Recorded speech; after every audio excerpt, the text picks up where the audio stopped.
Friday. It is, what is today? Today's the 23rd of February. Wow, the month's already gone. Really excited to have our good friend and colleague, Robert, here with us today with woohoo, Team Tim. I know Jesse's out there in the cold weather these days, so he's still got his hoodie on, so he's going to be our silent hacker. I'm Tim Golden, founder of both Team Tim with Tim Schnurr and Jesse and Compliance Scorecard. Why don't you take a second, Jesse, say hello, and then we'll pass the mic over to Tim and then have Robert. Yeah, hey everyone. Happy to be here. Another Friday come and gone.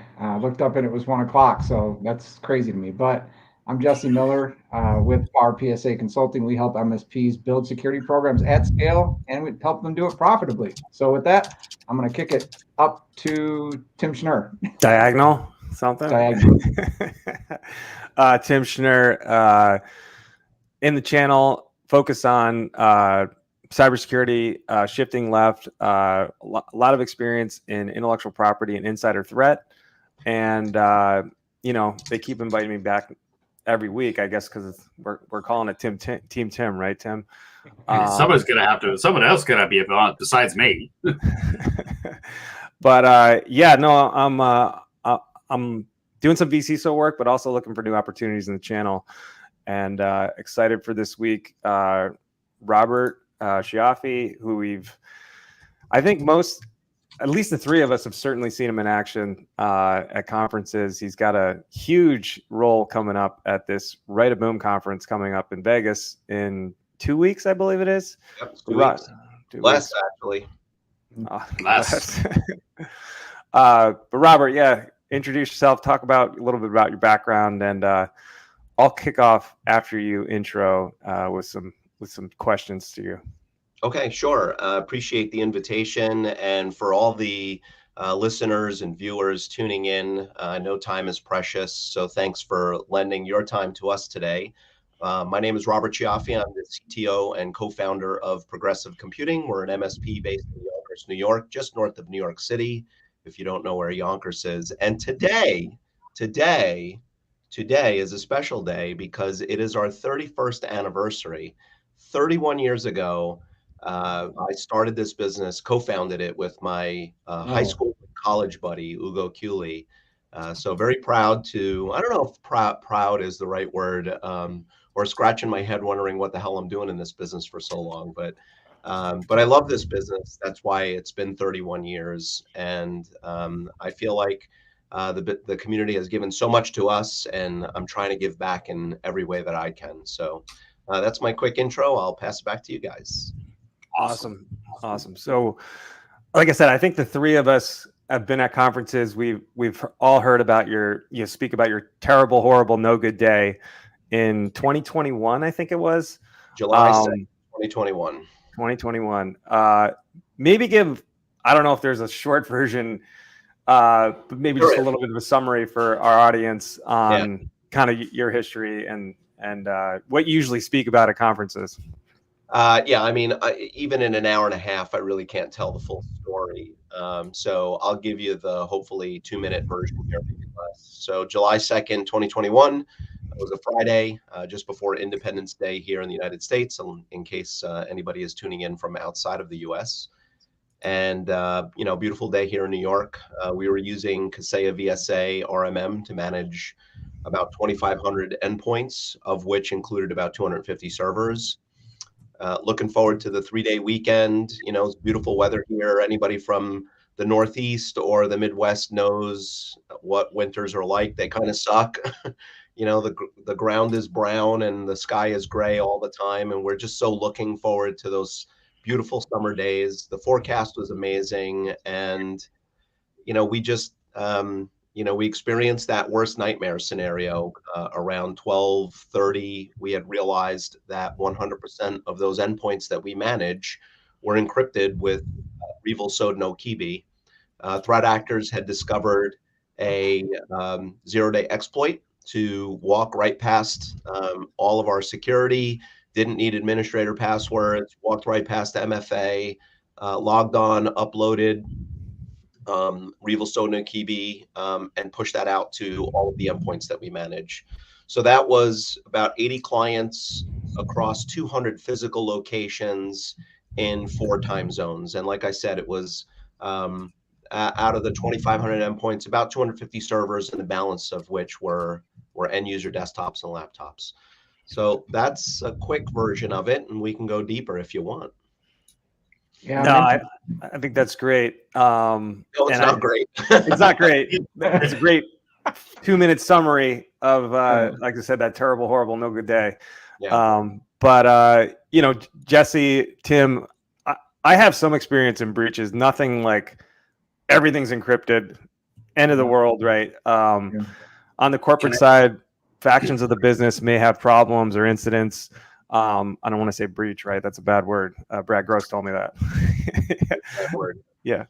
And but you know, it's different, right? When it's personal and it's not like a corporation where, you know, people are just doing their jobs and they have roles and to you know, in an incident response plan. But Jesse, Tim, maybe you guys can talk about your history. Right, boom. Yeah, the first one we had dealt with was a pretty significant client incident, and it was, I'd say, a little bit different than Robert's story because we had prepared, and it wasn't us, it was a client. So you know, starting a security focused MSP program, you know, pretty early in the industry in like 2014, 2015, we were going to our clients giving risk assessments. This happened to be our largest client at the time. They said, no, thank you. We don't want any of your security services. We can do it ourselves. And that's what we had done, is gone and delivered risk assessments to every client that year. Well, it was about 6 months later, they were completely encrypted with Conti ransomware, right? And Conti was a very prolific actor there for a while. And so, I mean, it did throw the organization into chaos because it was our largest client. We're trying to get them resolved, but it was a different kind of thing. It was more like the big game, right? Like it's go time. Here's where the rubber meets the road. You know, we did an excellent job, I think, for the first one. You know, put our incident response plan into play, executed on it, and eventually got the customer back up and running. They didn't pay. They ended up not paying the ransomware or paying the ransom. They didn't have backup, so we were pitching them a cloud migration at the time. So they said, okay, we're signing off on the cloud migration. Here you go. So we just built the cloud environment net new and migrated them over, and you know, got them back up and running. It was extremely painful. And I'll tell you what, you think you know, but you learn so much in the throes of that incident that, you know, it really influences the way you look at an incident, and kind of, I think, colors the things you think are important are not as important during an incident. So I have some other questions, but I want to hear from you, Tim, your story about an incident. So is this where I share the one where I encrypted and ransomwared myself? Sure. So TLDR, I was trialing a new tool.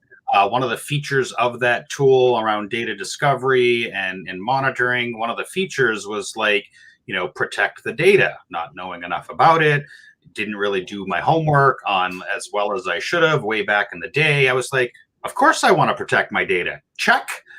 Fine, no problem. You know, we evaluated the tool for a couple of months. I decided I didn't want to use it. So I went to their portal and did the uninstall through their portal. Everything's all well and good. All of a sudden, you know, one file server in, like, you know, California, hey, I can't get to this file. Another file server a couple days later in Florida, hey, I can't open this file.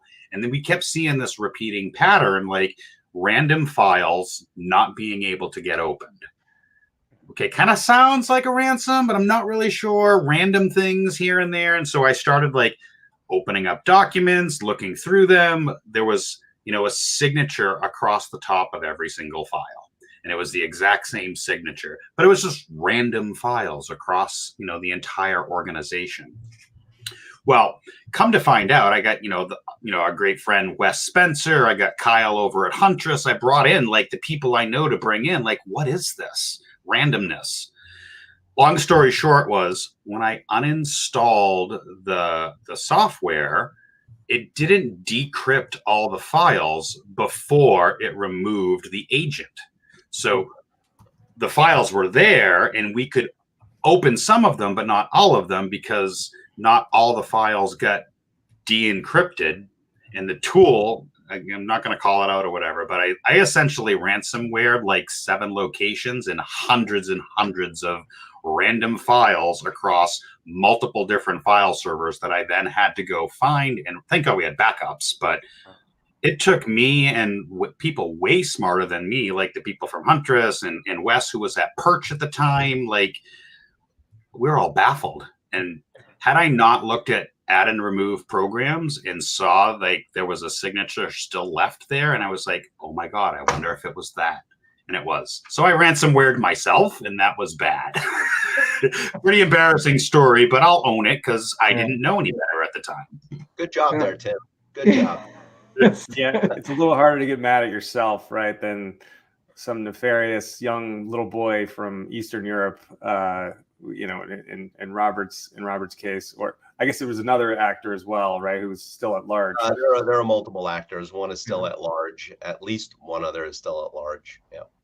Yeah, it's interesting that we're talking today and recounting this, because I was just talking about as we learn from these incidents, and I think if you've been through one, you have invaluable experience, right?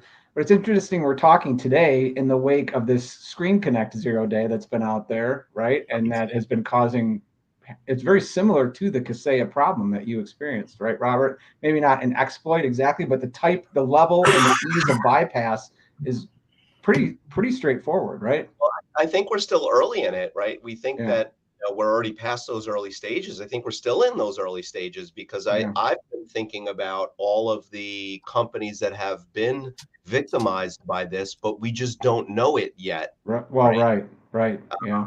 And so I can see this as being something that is, there may be some residualness of this where we hear in the upcoming weeks or months, or maybe even a year later, that, someone kind of raises their hand and say, yeah, I was one of those guys, we had a bunch of data stolen, exfiltrated, or, they used it to push ransomware or whatever they did. Right. So I'm still holding my breath, waiting for the shoe to drop on that. Yeah. And I think though, like what I think we're all pretty aligned on, at least, well, maybe I'd like to get your feedback on it, but the fact that ConnectWise did take some proactive measures and shut down the licensing to prevent further exploit, had that incident occurred with Kaseya or not occurred with Kaseya, and we didn't have precedent for this, maybe they wouldn't have done that, but they've seen and learned, right? So I guess in your experience, what have you learned the most, and what are you applying the most as you help educate the industry on incident response that maybe they're not thinking about, MSPs that are not thinking about it, haven't gone through it? Oh boy, there's like so much to unpack in that. To give one piece of advice is really hard. I mean, it's the thing. If I had to really say one thing, it's advice that we all already subscribe to and know, and that cybersecurity is a journey. It's not a destination. You're not showing up to a conference and walking away with all the secret magic, pills. Right. It doesn't work that way. I have a philosophy of, and it's, it's a little bit sort of taken from a page from Atomic Habits, that sort of 1% improvement every day. I keep telling my team, if we could do one thing a little better today, right, and just keep stacking those every day, we'll just continue to increase our cybersecurity posture, our ability to not only defend against attacks, but to be resilient in the event that one will happen, right? It's not a matter of the if, it's the when. So, I wish there was something that I can point to say that, hey, if you do this, that will, really, that'll take you from 50 to 70 or 50 to 90% secure. No, this is, it's a marathon. It's not a sprint. It's certainly not a one-day race. I mean, I can't believe it's still 2024 and we're still having to press the issue on multi-factor. Like it just boggles me. And right. And how long have we been, how long has that been a very prevalent part of the conversation? I'm just going to throw a number out. I don't know if I'm right or wrong. 3 years? Like, that's a long time. And we're still having this conversation. Yeah. I was going to say, go ahead, Jesse. No, I was just going to say, I think you're right. And I think, the fact of, I wanted to hear from you about, and I just want to get this resource out there because it's there for MSPs, is what you're doing with CompTIA in terms of the 911 MSP rescue. Can you talk about that a little bit? Sure. So I'll try to make it brief Yeah. because I've got a lot of stories. So remember the attack took place July 2nd, 2021. Hmm. Such tremendous help from the community, both our peers as well as Hmm. solution partners, the Axients, the Huntresses, the ConnectWises, the Pax8s of the world. Hmm. People showed up to help us en masse in lots of different ways. In fact, I even had a stranger show up at our office from Iowa, Jim Allen, if you know Jim from ACES, Iowa. There Um, you go. he came here. He didn't even know us. He heard through a friend. But anyway, Yeah. so there I was. It was in August. Still heavily licking our wounds, and um, I was reflecting on the good fortune we had of being so well vested in the industry and had built so many good community connections, which came to our aid not just that day, but for the month. Right? Not Hmm. it was Hmm. significant investment on their part as well. And I thought, when when news broke here internally, also that franticness that I felt, that sort of helplessness, Yeah. the Yeah. without the head sort of syndrome. And I Yeah. wondered, is there a way that MSPs can hit a giant red emergency, I need help button, or, break glass in case of emergency, that sort of feeling. And then I thought, well, of course, a website. So I went and I looked up msp911.org. It was available. I registered it. And then I said, what the hell am I going to do with this thing? Right. I have a vision in my head that it would be for MSPs by MSPs, Right. completely volunteer led and run. I'm not, I had monetization of this idea was the last thing on my mind because it was the only way that I, as a victim, could effectively fight back against our attackers, right? I don't have the technical chops to go up against cyber criminals, one, Hmm. let alone a gang of them, right? Right. I'm not that smart or knowledgeable when it comes to that sort of stuff. I don't have the resources, but what I considered, or at least I would like to think that I have this much of, is community influence. Hmm. And again, making a long story short, I ended up meeting MJ Shore over at CompTIA later in that year, where he was speaking during a presentation sort of about this same idea. And I approached him, long story short, he put resources behind it, and we rebranded it as the CompTIA Emergency Response Team. So if you go to msp911.org, and I know that you had it up there before as I was speaking, it will redirect to a landing page where if you're a victim, you fill out a form, hit submit, and a bunch of volunteers are going to get a call. My cell phone will ring. I'll get text messages, alert apps. We've got a completely back-ended automated system to manage cases and to provide. Here's a word that you may not be thinking about in your cybersecurity stack: comfort, right? A friendly voice, coaching, mentoring, right? I wish I had somebody that day, or I know that there are other MSPs out there that may go through an event and feel like they're alone. And I did Yeah. not ever want anyone to go through an event like us Mm. and feel like they couldn't get the help of at least, at minimum, somebody to say, I've been there, I've gone through what you've gone through, I know what you're feeling. Here are some things to consider. So there's more to it than that in terms of what we can provide, but that's the basis of the idea. Two things, Robert. When someone submits, is it anonymous? Like, do you keep it confidential, or like, is Yeah. there So people again, worried about that? Like, am I? how can it be anonymous? Like, we need to know Yeah, who you are if you want to have a conversation, right? but I mean Um, the volunteers that are helping, right? Like, you'll keep this under wraps, right? so what happens is it gets assigned to whoever's on call, and then we pull in whatever specific resources are needed, and there's a whole NDA process that kicks off from there. Okay. Yeah. We I was sign gonna say, NDA just to be part of the organization, but then if I want to know about a specific case, I have to be part of that NDA. So I'm actually working a case right now. it's an attack took place over the Christmas New Year break.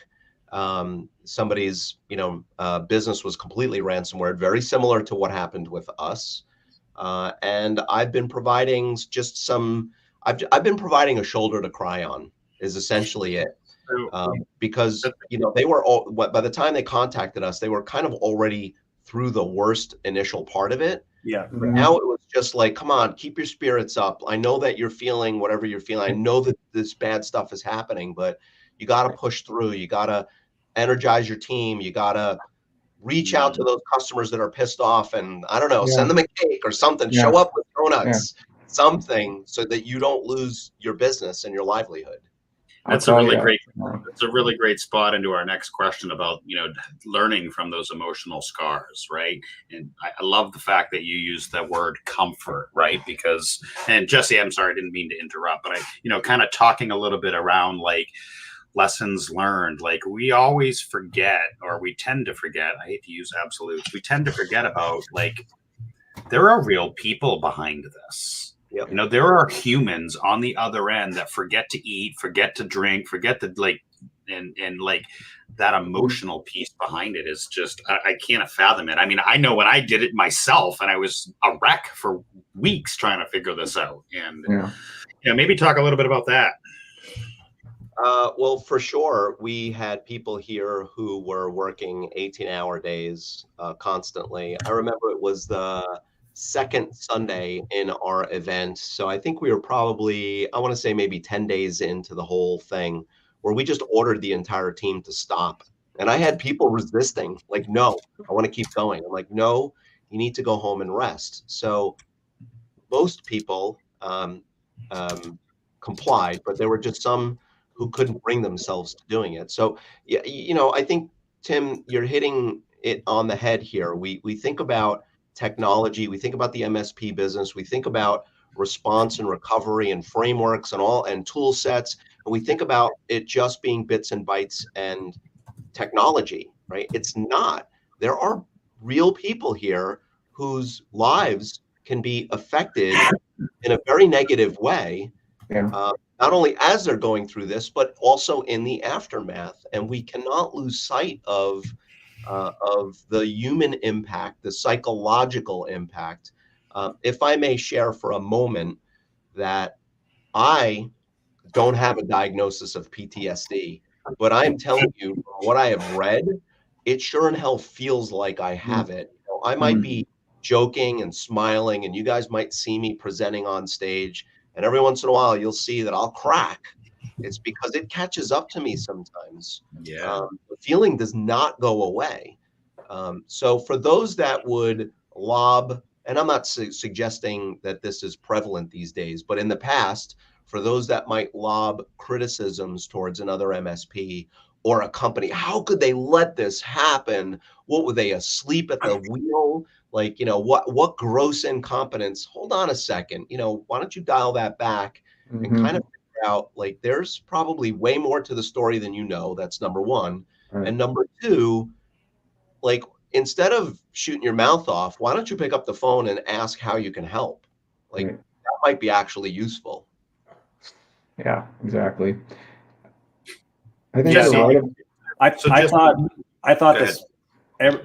I saw it multiple times. Every time he speaks, I think the biggest lesson is really the impact of how quickly your multi-million-dollar 31-year-old MSP to today went from that multi-million-dollar value to potentially negative, as you said, right? I can't think of another industry where that is possible in that short a time span without, doing like the CEO just doing something crazy, grossly negligent, right? Like, and even then, like there's always insurance and protection, and the business continues. Like other industries, like publicly traded companies, right? Like they're basically set up to manage risk, to like basically not ever lose that kind of value. And it is like a little bit of the wild west, like as you said. We have no safety net now, do we? We're not public companies that have, even the U.S. government will step in and help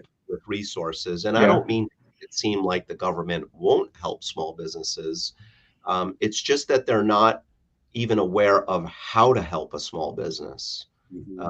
So you touched on a very important topic here, Tim, that I've been trying to figure out ways to unpack.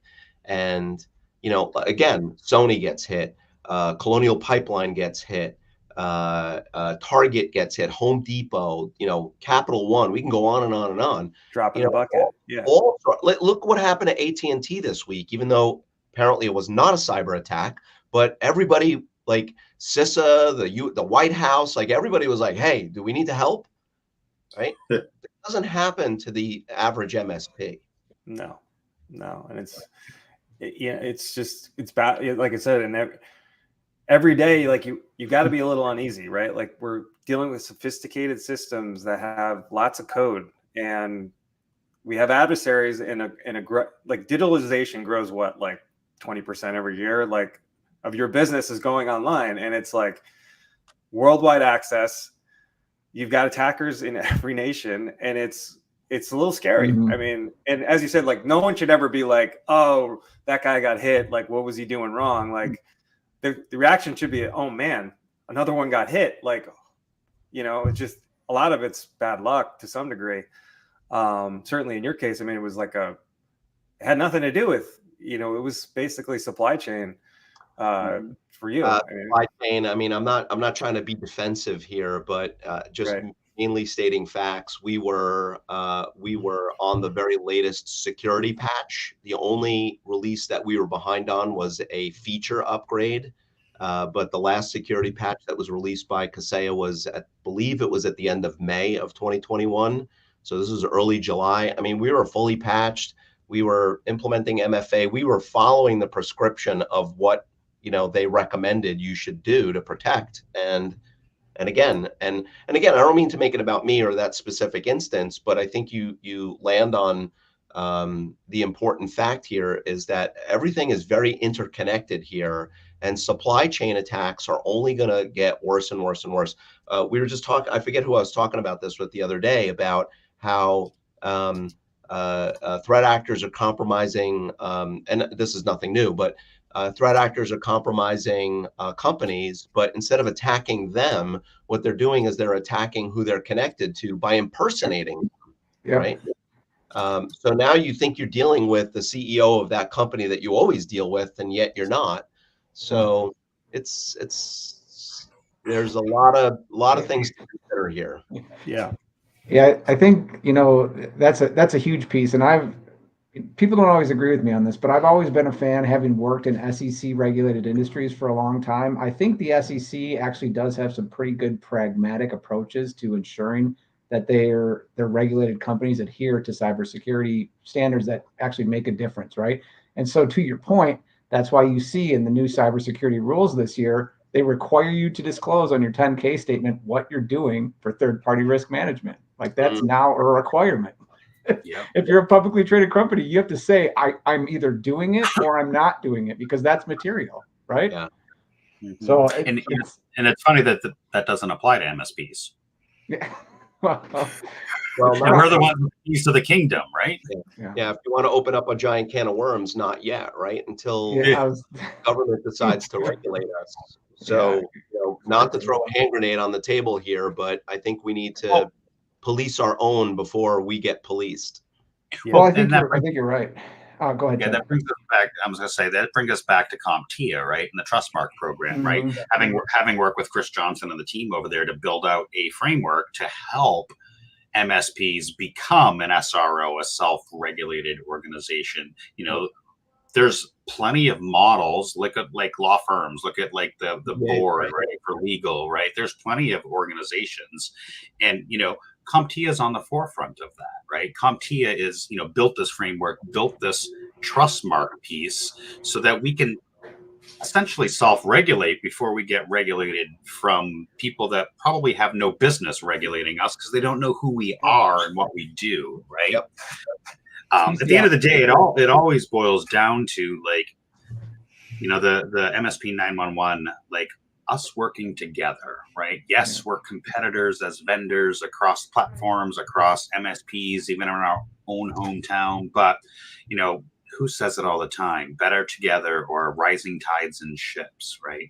Being able to work together, especially during an incident like this recent one with Screen Connect. So we have a bunch of people listening right now. If you could maybe drop a comment in, yes, no, maybe, around, have you been affected by Screen Connect, or what kinds of things have been coming up in your conversations with your clients about the Screen Connect, right? We'd love to hear from the audience as we're kind of, meandering through the rest of this conversation. Robert, I was going to ask as well, have you gotten a 911, org, anything on that yet, or too early? About this? No. Yeah, we haven't. We anticipated, my Jason Slagle, who's on the leadership committee, he was texting me. I don't mean to laugh about it, but he was really concerned that we were going to get flooded with calls. Yeah. Thankfully, we have not received any yet about it. However, like I alluded to earlier, it may be too early. Yeah. If I haven't patched on day 1 or day 3, it's unlikely. I mean, this is just my speculation and theory, that if I didn't wake up to that news by then, the likelihood is that I'm never going to patch because my head's in the sand. Yeah. Yeah. It goes back to, we're all here on, in social media and kind of in this MSP sphere, commenting and getting these notifications, and we're plugged in, for lack of a better word. There's plenty of MSPs out there that aren't as plugged in as some of the people that are staying in tune with the industry, right? And they could be ones that don't even know about it, or they hear about it a week later, like, oh, did you hear about that Screen Connect thing? Yeah, we should probably patch that, right? So there are ones out there like that, I think. And remember, if you've patched, even though ConnectWise has taken some very bold action, which, by the way, I mean, kudos to them for doing exactly what they've doing, what they've done. I don't, I think it's admirable that that finally somebody is taking a much more aggressive stance with this. Agreed. Be damned with the ramifications. This is what's right. Yeah. So again, kudos to them. But if I wake up a week later and go, oh crap, like I got a patch, I might have already been compromised. Initial access brokers might have already sold off access to my systems, and that patch doesn't mean anything anymore. Yeah. Well, that does bring up article. Yeah, that article came out with Kyle Hansen-Huntress, and he's like, I'm really worried about this. There's a lot of open endpoints that haven't been patched, and this was like 3 days ago, and it was like, there's a lot of people that don't know what ConnectWise, right? And certainly in foreign attacking regions. And now they're like, oh, did you read this article on TechCrunch front page about this ConnectWise thing? I'm like, let's go check it out, right? So it's kind of like this balance of, you have to disclose and help, but at the same time, like you're saying, you're kind of exposing it to the world that there might be an opportunity here. I think the cat was out of the bag earlier than that, though. I mean, there were a couple of proof of concepts that were released, and so and I got to imagine, if you're in that criminal underworld, that news news cycles there just as it cycles with us. Right.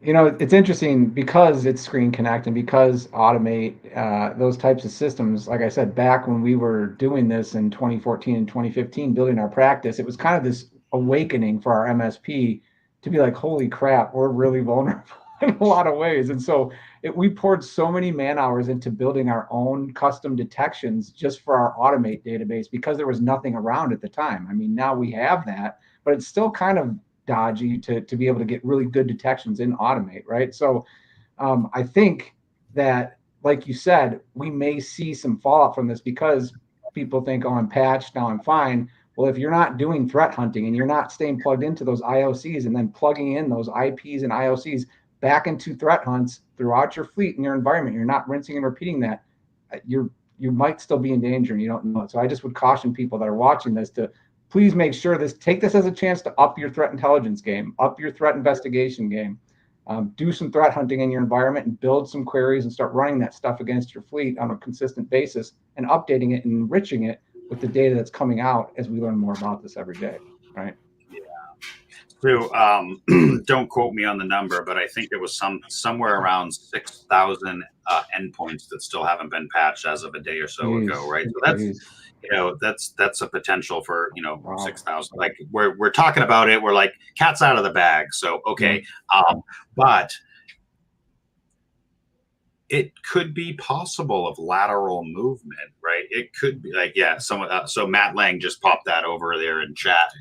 Like, thanks Tim for pulling that up, right? There are still lots of machines that are unpatched, and so my recommendation is we keep spreading the word, right? We keep helping those MSPs that probably aren't even aware that these things are still vulnerable, right? And Robert, you were saying like the MSP 911, the CompTIA emergency response team geared up in preparation for this, but you haven't started to see that. But we might not know the extent of lateral movement yet, right? We might not know what that would look like. It is quite possible that your phone might start ringing tomorrow or tonight, right? That was my point, Tim, was that I don't think the worst of this has come out yet. I mean, it feels like, oh, the news broke, everybody's talking about it. Everybody was fearful and nothing happened. So, all right, whatever, let's move on. Yeah. And I think that we're still I'm agreeing with Kyle from Huntress that I think the worst of this is yet to come. I'm gonna share wrong, by the way. I really, really hope I'm wrong, but Yeah. I mean, I'm gonna don't share this real quick. Yeah, go ahead. Let me just share this real quick because this is scary. 9,066 machines show up on Shodan with screen. Now, whether they're all vulnerable or not, I don't know, but it's literally there's 9,000 machines with Screens Connect. Like, that's a big attack surface, especially as an MSP, because I might have 20 clients. So let's say the average MSP has 10 clients. Well, that's 9,000 times 10, right? The lateral movements across and so on. Like, that's scary if we think about it, right? Let's say that half of 1%, right? This is all math, right? Half of 1% of that 9,000 is actually vulnerable and being attacked. That's a pretty low percentage, but let's go with it. That's 45. Did I do the math right? Pretty sure did. Well, I guess the minor in mathematics finally paid off. That's 45 times how many on average? Let's say a low average of 25. So, I mean, you're talking about over 1,000 customers that could be, and then how many endpoints in behind those? That could be 10, that could be 20,000. Yeah. Right. These are admin privileges, basically. Right. Like, I mean, the math is startling. Yeah. With that said, hoping it's a good segue to get into what I wanted to talk about today is just some pragmatic advice for getting an incident response plan built that's going to help make you more resilient, right? And so I know, Robert, you're probably consulting and talking with MSPs and helping them build those out. And speaking to the person or the personal effect of this stuff, I think people drastically underestimate how confident they're going to be in the face of this kind of devastation, because I know I underestimated it, right? And so just talk about that a little bit, and what are you seeing work well for MSPs to get the ball rolling on a good incident response plan?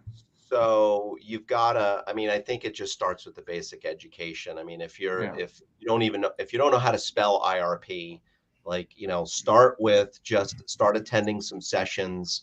And there's plenty of smart people out there doing some really cool stuff. Pax8, Matt Lee does a lot of this stuff. Chris Laird does a lot of this stuff. Just sit through some tabletop exercise. Huntress actually has gamified it a bit. Ethan Tancredi. Black Hills. Yeah, Black Hills. Yes, of course. How can I forget Black Hills? Backdoors and breaches. Just start plugging yourself into that stuff.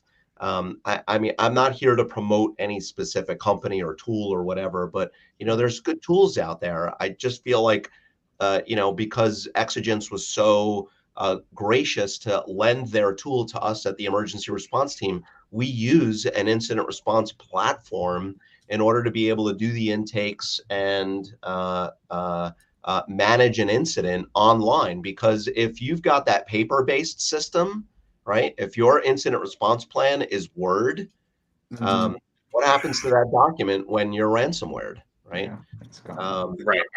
Is It that would be IRP possible. separated from the rest of the systems? Yeah. So Exactly. again, use something. Yeah. Make sure that you have your plan elsewhere. I mean, a cloud-based service would probably be a smart idea, but you can't just subscribe to that and think that you're done. You've got to run the exercises. Now, I am not a military man. I am very patriotic, but I have never served in the military. That's why I always look to my friends who have, and I've asked them questions, especially those that have actually seen action for real action. I've said, did basic training help you? And their answer is no, right? But it's also invaluable for them to at least just get some of the basics done. So that's why tabletop exercises and role playing. I mean, it's by the way, I've mentioned this before in the past, and I'm always surprised when I ask how many D&D players out there or Tolkien fans out there, and like mine is the only hand that goes up. Like, what? We're IT professionals. Isn't the basic requirement to be in an MSP is that you've played a lot of Dungeons and Dragons? Role playing. That's the point. Yeah. Role playing. You need to role play this stuff out to practice, to understand, like, what are the vulnerabilities and how would I behave in certain scenarios? Or if you're going to proverbially tie my hands behind my back, how do I act? Right. Yeah. You just said that on the military. And I think you said, how do you gain comfort for like the worst day possible? Right. So are you going to feel more comfortable being an 18-year-old kid that goes to,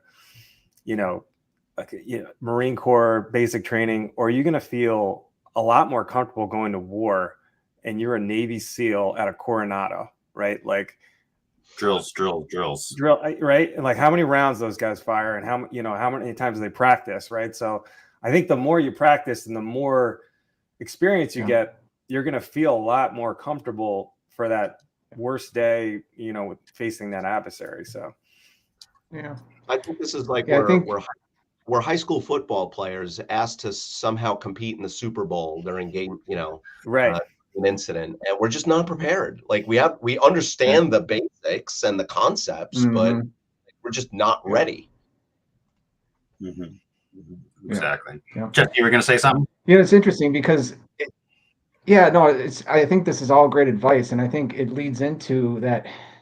I think, and I know for myself, when I procrastinate, it's because I feel inequipped or unequipped to do something, right? So when I procrastinate, it's because I don't know how to do it really well, and I'm someone who's a perfectionist, and I want to be really good when I do something. So that's me personally. But I would venture to say that probably a lot of people in this industry are similar, right? So people look at this and say, well, I don't know exactly how to do it, and I need to do some more research, and really need to figure out my approach for a tabletop and all that. Just sit down with your leadership team and start talking it through. Like, okay, if we got ransomware, what would we do first? Who would we have to notify first? Would we call our insurance?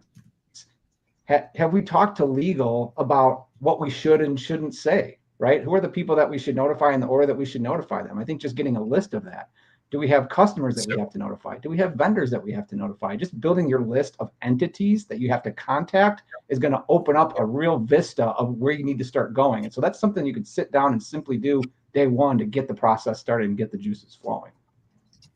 That's why we put out a who to call checklist, right? At our MSP was something that I just standardized. When I brought in a new customer, I literally went through the checklist, like who's the legal, who's the CFO, who has buying power, who's this, and put together a who to call checklist, and then don't store it in that ecosystem. That's a great point. How about an export of your customer list? And define. So not only did we define like who to call, not store it within any of the standard ecosystems, either ours or our clients, but some third party, and backup communication plans. This is when shadow IT is your friend.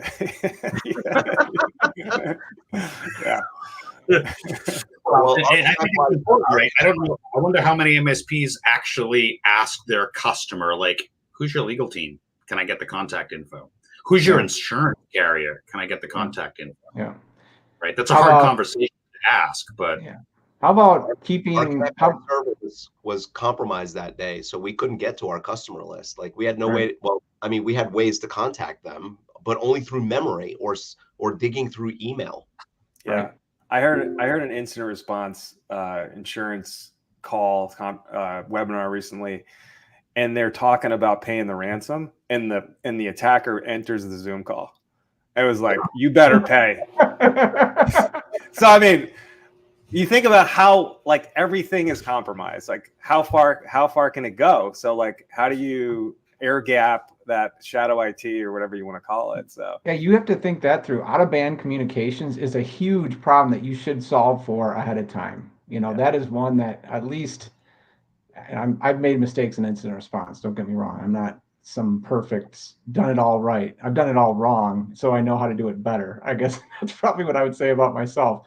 But in terms of out of band communications, there's some really simple steps you can take. Is get your leadership team and your incident response team on signal chats ahead of time, right? Just do some, or whatever you want to use, whatever your encrypted channel, out of band channel is, and just get that in place so that you can start responding with those people. I think things like getting an IR retainer in place with a reputable firm that's outside of your insurance, right? And then working to get somebody that you like on the insurance list that you can use. But you want to be able to bring them in. For example, this would be a perfect example is the Screen Connect issue. We don't know if we're compromised. We think we are. Well, insurance is not going to pay for that, but I can go tap into my IR retainer I have with Mandiant or SecureWorks or whoever else is out there, right? Arctic Wolf, whatever it may be, and say, hey, can you guys come do a sanity check on my environment? Yeah, it's going to cost me 5-10 grand, right? But at the end of the day, I can be really comfortable that I don't have to worry anymore, right? So, and I can stay vigilant, but that's money well spent, in my opinion. So. Yeah. Tim, I wanted to ask you, and we don't usually, we're pretty vendor agnostic here, but I know you've got some great resources on Compliance Scorecard. Is it really just an incident response plan? Is it kind of like an escalation tree? Like, what are some of the things that you're selling? Again, we don't like to talk about ourselves, but since you brought it up, I'll be brief. We worked with Fifth Wall, right? So Fifth Wall Solutions, right? Cyber liability insurance company. We all know who Fifth Wall, Wes, and Dustin and Reed and that. We all know who they are. And so I took my IRP that I had been using in our federal environment for years, and I sat with them and I was like, what do you see here? What's broken? How can we improve this? So we work together collaboratively to put together a solid incident response plan. And there's one big section right here in the middle that is great big bold red text and says, stop here and call your insurance company, period. So that's available, but the who to call checklist is available too. I think that is probably the first place. If I'm an MSP and I don't have an IRP, an incident response, I'm afraid, I don't know, it's scary, all the things that we've been talking about for the last 45 minutes. Probably the first thing you should do. It is February. It is the beginning of the year. You're about to start your quarterly business reviews if you haven't already. Grab the who to call checklist, start building that out, and store it someplace separately. And as Jesse said, have a backup communication plan, a Signal group, a WhatsApp, carrier pigeon. Have a separate section or a separate line of communication. Mm-hmm. So, I mean, I could go on and on, but thanks, Tim. Have an IRP. Too afraid to build out an IRP? Start writing down, pen and paper if you have to. Who's their insurance carrier? Who is their point of contact? And it doesn't even have to be around an incident, right? Around a breach. I hate to use that word. Server goes down and you need to go buy something. Do you have the CFO and their credit card? Right. Or are you picking up that cost?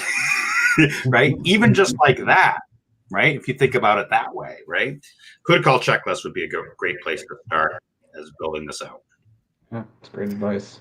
Yeah. So Robert, and top 3 things that you wish you had that day. customer list? You mentioned, First, yeah, an incident Okay. response plan. I wish that would have contained things like an up-to-date exported customer list, because our communications went to zero because ConnectWise was encrypted, right? We ate our own dog food, so to speak. Actually, nobody eats dog food. Well, maybe some people eat dog food, but how My about dog doesn't even eat dog food. we ate our own tacos, I should say, and put, because they agents were managing our own systems, and we were encrypted. So for sure, getting a incident response plan in place is number one. I'm really big on CIS controls. I don't want to make it sound like you should be following that thing to the letter, because I think there's various stages of maturity that you can achieve with CIS controls, but at least start with just understanding what's in it and do a gap analysis on what you have, like what your practices are versus what their prescription is. I'm not here to say that CIS controls is the be all end all, but it's a good place to start. And I wish we had done that prior to the event. So that's at least for you, Tim. Yeah. Compliance doesn't equal security, but CIS controls is pretty darn good. And there's a really smart people that put it together. So, Tim, what do you think? Last wrap it up here. Final thoughts? Yeah, and I got to bounce because I'm realizing I'm like I have another Zoom with 5 people waiting for me over there. So that's what happens when you triple book. So my key takeaway for us and the MSP community, you've heard me say it a dozen times: start someplace, do something. I'm going to pivot that a little bit, and I'm going to say, write down who the key contacts are. Right? Even if you're too afraid to think about an IRP today, at least be able to determine who your key contacts are at your customer and your own MSP. And as Robert said, do an export once a month of your customer list and keep it outside of your existing systems in some secure place to do that, right? Because when the crap hits the fan and your data gets lost, stolen, missing, encrypted, or whatever, you're going to want to know who to call and know how to call them and have some communication method to do that. So who to call checklist, probably a client list, and some kind of, out of band communication methods just in case. Thank you, Jesse, for that one. Sorry, I stole your thunder. That's all right. Jesse, you want to go? Yeah, I think to me it's been, and this is top of mind for me because of a few organizations I'm working with right now. But I think having an out of band, we'll talk out of band again, having an out of band incident response retainer with a reputable firm to just be able to do some sanity checks on your environment in this type of scenario. I think for service providers, I wouldn't recommend that to all my customers, but I think for service providers, it's a good investment to make in a way that you can show that you're really eating your own tacos, Robert, to your clients, right? Yeah. So I think that's a good takeaway. And I guess one more I would say is just, write down your 3 probably most probable things that could happen to your business from a cyber attack, and then just start gaming those out and make it a goal, an OKR this year to get through that by 2025. I think that's an achievable goal that most people can stomach. I think you do those 2 things and you're going to be well far ahead of the attackers should an incident happen, right? Yeah, so I'll go. Robert's, like I said, his track at conferences is really impactful. And you're a great speaker. Obviously, you're MCing in 2 weeks here, so I think there's a little bit of fate in that. The fact that you are able to basically convey the pain and how what happened and how a lot of things are not in your control, and how do you train to be that Navy SEAL for next time, right? So hopefully there never is a next time, but at some degree, like there's going to be incidences, there's going to be software build materials. Like we really just can't dig into the code that deep, right? Like there's always going to be supply chain attacks here. So like I said, if you haven't heard Robert speak, it's really impactful. And the fact that you can basically go from a highly successful MSP that you decades to build, and something like this can happen. So there's no one there to back us up. We're not a bank. The FDIC is not going to bail us out like in 2008, and insurance, which I've never heard this story, but I actually want to dig in with Robert on that as well, on how that went down. But they're not there. They're not going to cover those kinds of losses, right? They're not going to replace a multi-million-dollar business overnight, if they're going to replace it at all. So you're on your own, and the more resilient you can be, the more you can prepare, the better. So be careful about what's in your insurance policy. Make sure you understand and read that clearly, because for anyone who's been in an auto accident, which is probably a more common thing that we experience, even like little fender benders, you don't realize what's in your policy until you actually need to activate it. Yeah, and I've seen these carve outs, right? I mean, Fifth Wall talks all the time on how, even if you had an invoicing attack, and like the max limitations are 250K, or if you really read the fine print, you dig in, and then you also look at all the things you repped and warranted, saying you did this, you did that.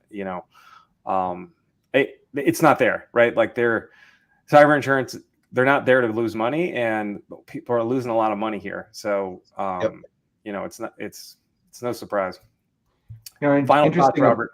Yeah. Oh, go ahead. Sorry. I'm sorry. Final thoughts. Yeah, we're just kind of. Yes. I don't have any final thoughts. My thoughts go on forever. So that's final thought. Listen, this is true. If you're going to be, I can't shut up.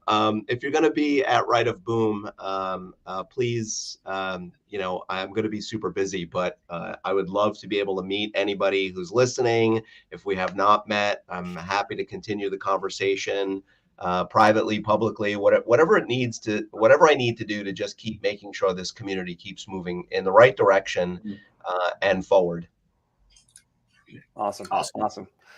Tim, wrap it up. I think I'll check what we got next week, but I am. Hold on 1 second. I'm getting us over there. We're ending 4 minutes early, unless somebody has something else to say. If not, I got my Zoom over here. All right, go ahead, Jesse. I thought it was really interesting what you said about read your policy and know what's in it. I got a farm story about that recently. We had a big hailstorm in Minnesota this winter, and golf ball sized hail just not shredded, but just destroyed the exterior of the barn and the shed.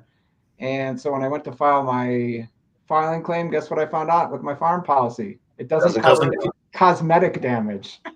Oh. So because there was no holes in the side of the barn, I get nothing. So I thought there were holes. I know there were. I could see at least shotgun holes in there at some point. That's the pigeon's fault. Let's put it that way. Okay. All right. So thank you, everybody. Robert, thank you so much for coming on and sharing your story. Just remember, at the end of the day, there's people behind all of these things. There's real humans with real emotion and real psyche that we need to make sure that we're taking into consideration. Yes, we have to tick the boxes, do the ones, do the zeros. But just remember, buy them a pizza, get them a coffee, kick them out of the room, give them that reprieve, and maybe bring in somebody that's not in your business to talk to them, right? Mm-hmm. There are real humans behind all of these horrible stories. Don't forget that, and give your team the support that they need. Thanks, everybody. Tim Golden, one of the founders here and of Team Tim. And we will see you all next week. Oh, I suppose I should do the thing, right? That'll pop up right now, right? So we're doing identity. Go ahead. Identity access for MSPs, right? Multi-tenant identity access. So, I mean, this is a complicated one that's really, really important. So excited for that. All right, everybody. Now do the like and the subscribe and the share and the tell your friends. Subscribe now.